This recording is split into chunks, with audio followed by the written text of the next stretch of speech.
Welcome to 9 vibes. రాష్ట్రంలో వాహనాల pending చలాన్లు చెల్లింపు గడువును ఈ నెల 31 వరకు పెంచారు.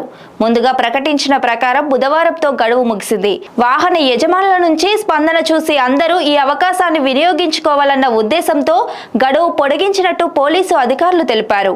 ఈ అవకాశాన్ని వాహన యజమానులు సద్వినియోగం చేసుకుని పెండింగ్ చలాన్లు మొత్తం చెల్లించాలని కోరారు. ప్రభుత్వం డిసెంబర్ 26 నుంచి పెండింగ్ చలాన్లపై రాయితీలను ప్రకటించింది. 2 వీలర్ 3 వీలర్ వాహనాల చలాన్లపై 80% రాయితీ, ఆర్టీసీ బస్సులపై 90%, లైట్ హెవీ వెహికల్స్ పై 60% రాయితీ ఇస్తున్నారు.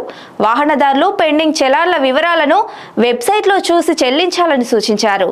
చలాన్లను మీ సేవ, టీ వాలెట్, ఈ సేవ, ఆన్లైన్, పేటీఎం, ఇంటర్నెట్ బ్యాంకింగ్ ద్వారా చెల్లించవచ్చని వెల్లడించారు.